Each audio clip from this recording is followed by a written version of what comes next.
مسلمانوں پر کافروں کی سختیاں، ستم، ظلم، سلسلے، مسلمان دل تنگ ہو جاتے تھے۔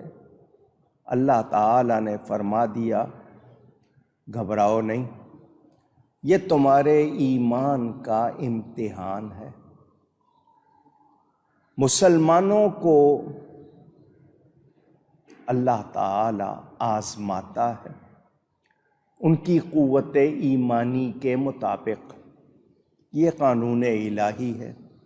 کبھی بیماری آ جاتی ہے، کبھی مشکل آ جاتی ہے، کوئی مصیبت آ جاتی ہے، یہ سب رب کی آزمائشیں ہیں، اللہ کو معلوم ہے، مگر وہ دوسروں پر ظاہر کرتا ہے، دیکھو میرے بندے کیسے ہیں۔ جب بندے امتحان میں کامیاب ہو جاتے ہیں، اللہ کی طرف سے ان کو انعام، عزت، عظمت ملتی ہے، لوگوں میں وہ ممتاز ہو جاتے ہیں۔ مومن اللہ کی رضا پر راضی رہتا ہے۔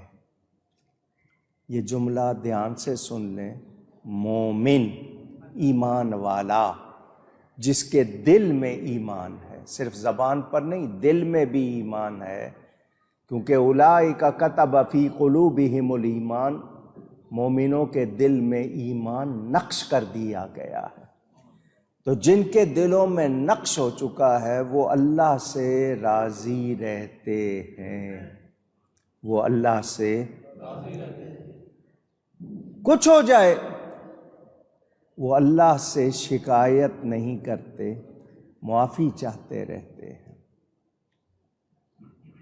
کیسے کیسے امتحان ہوئے، کوئی بندہ آرے سے چیر دیا گیا، لوہے کی کنگھیوں سے ان کے پرزے پرزے کیے گئے، آگ میں ڈال دیا گیا، بعضوں نے سختیاں اٹھائیں، حکم ہو گیا بچے کو ذبح کر دو، مگر جس کسی سے بھی اللہ تعالی نے امتحان کا معاملہ کیا، ایمان والے ثابت قدم رہے، وہ صاحبان رضا رہے، سب کچھ قربان کر دیا، شکایت نہیں۔ ہم شکایت کے عادی ہیں۔ میرے دوستوں اور بزرگوں، اللہ کا علم اس کے ساتھ ہے، کبھی یہ نہیں کہ اللہ کا علم کم زیادہ ہوتا ہے، ایسی کوئی بات نہیں۔ اللہ ظاہر کرتا ہے، امتحان لے کر ظاہر کرتا ہے، وہ خود نہیں جاننا چاہتا، اس کو معلوم ہے، وہ ظاہر کرتا ہے۔ یہاں جو لوگ غلط ترجمہ کرتے ہیں وہ رب تعالیٰ کے بارے میں صحیح عقیدہ نہیں رکھتے۔ میرے دوستوں اور بزرگوں، اللہ تعالی سچا اور جھوٹا ظاہر کرنے کے لیے امتحان کرتا ہے۔ ہمارے علم کے لیے ہیں یہ باتیں، اللہ خود سے سب کچھ جانتا ہے۔ کل قیامت کے دن کوئی اعتراض نہ کرے، اس لیے دنیا میں ہی ظاہر ہو جائے کون سچا ہے اور کون۔ سیدنا امام حسین رضی اللہ تعالی عنہ کو جب اہل جنت کی سرداری دی جائے تو کوئی یہ نہ کہہ سکے کہ یہ سرداری ہمیں کیوں نہیں ملی۔ تو کربلا میں ان کی قربانی اور ثابت قدمی نے ثابت کر دیا کہ ان کے لیے نبی کا فرمان واقعی سچا ہے۔ سمجھ آ رہی ہے بات؟ میرے دوستوں اور بزرگوں، کفر اور شرک یہ دو ایسی مصیبتیں، بلائیں، گناہ، مومن ان سے کوئی واسطہ رکھتا نہیں۔ ایمان والا ایمان لانے کے بعد کفر کی طرف لوٹنا اتنا ہی برا سمجھتا ہے جیسے آگ کی طرف جانا، تو وہ ہرگز پسند نہیں کرتا۔ تو ہمیں یاد رکھنا ہے ہم صرف اور صرف اللہ تعالی کی عبادت کرتے ہیں، اللہ کے سوا نہ کسی کو عبادت کے لائق سمجھتے ہیں، نہ عبادت کے لائق سمجھ کر پکارتے ہیں۔ مسئلہ سن لے، آسان کر کے سمجھا دوں۔ کچھ لوگ یہ ترجمہ کرتے ہیں اللہ کے سوا کسی کو نہ پکارو۔ جو اللہ کے سوا کسی کو پکارے گا وہ مشرک ہو جائے گا۔ بیوی کو میاں نے پکارا، میاں نے بیٹے کو پکارا، باپ نے، آپ نے کسی کو پکارا، تو وہ جس کو پکار رہے ہیں وہ اللہ ہے یا لوگ ہیں؟ پوچھ رہا ہوں۔ تو اگر یہ ترجمہ کریں کہ اللہ کے سوا کسی کو بھی پکاریں گے تو شرک ہو جائے گا، کوئی بچے گا؟ او بھائی، اے میاں، شرک ہو گیا۔ جو لوگ یا رسول یا علی یا غوث کہنے کو شرک کہتے ہیں، میں ان سے پوچھ رہا ہوں، تم کہتے ہو نا کہ اللہ کے سوا کسی کو نہ پکارو، تو تم جن کو پکار رہے ہو؟ ہم تو رسول اللہ کہتے ہیں نا، یا رسول اللہ، اے اللہ کے رسول، تو ہم ان کو اللہ تو نہیں سمجھ رہے، ہم ان کو اللہ تو نہیں کہہ رہے۔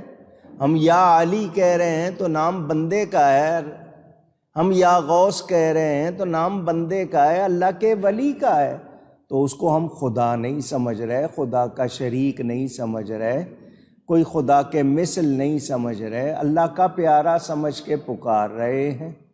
تم کہتے ہو اللہ کے سوا کسی کو بھی پکارا، تو پھر مجھے بتائیں جو آپس میں ایک دوسرے کو پکار رہے ہیں ان کے لیے کیا حکم ہوگا؟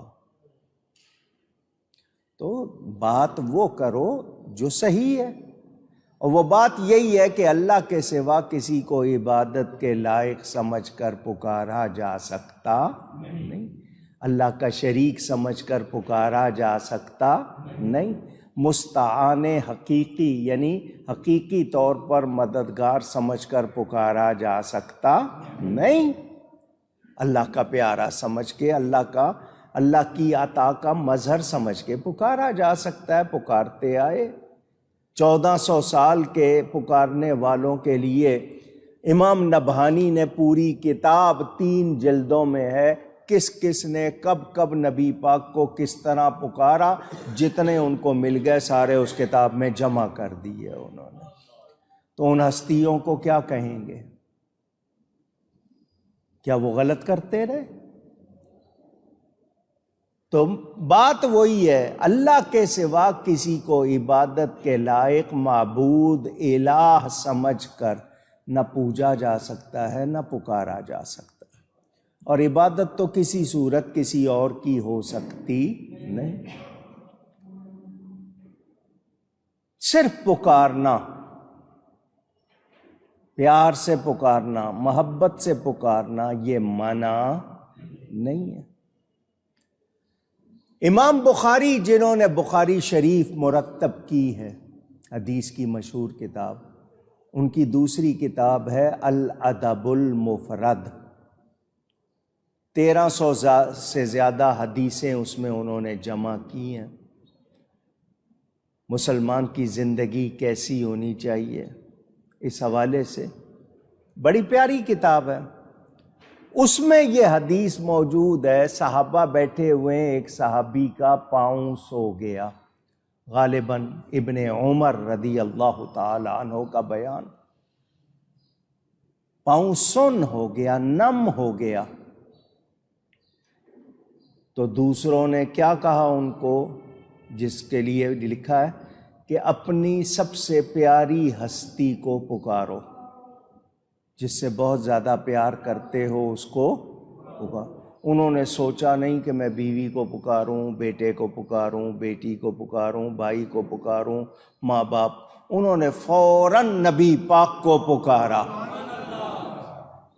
امام بخاری حدیث لکھ رہے ہیں، ادھر پکارا، ادھر وہ جو سن ہو گیا تھا وہ فوراً ٹھیک ہو گیا۔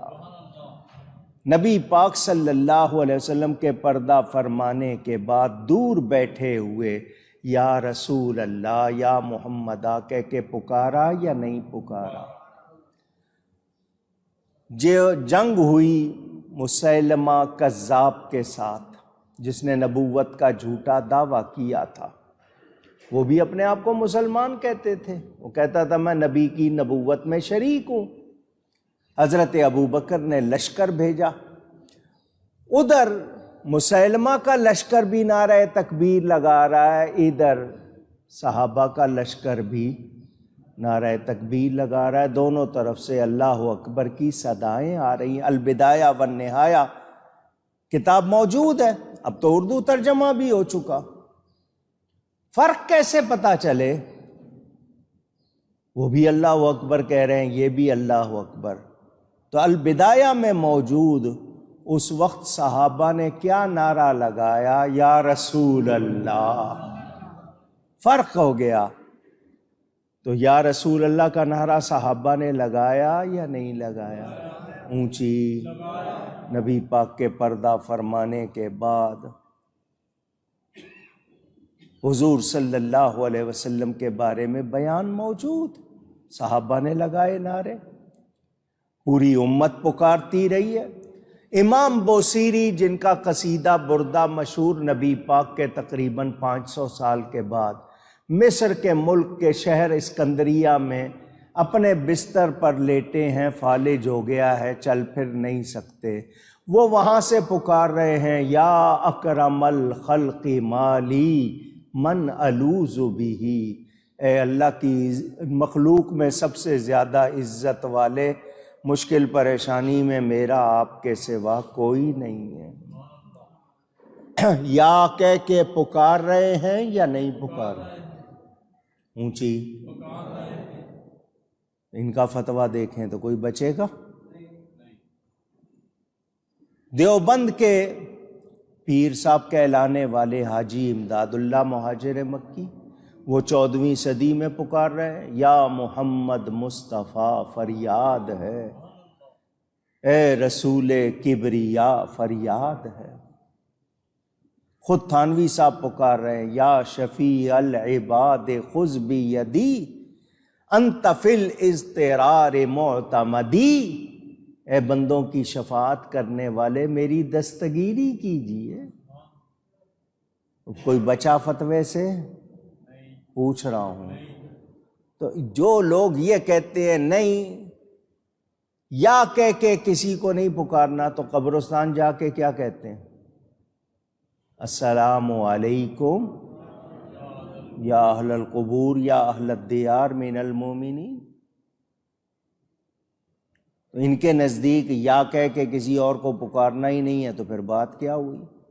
دور نزدیک، وفات زندہ، ہیر پھیر کرتے ہیں۔ والد صاحب قبلہ نے اپنی کتاب راہ حق میں یہ ساری باتیں لکھ دی ہیں، جس کو تفصیل پڑھنی ہو پڑھ لے۔ تو یا رسول کا نعرہ یا علی کا نعرہ لگانے والے ہرگز مشرک نہیں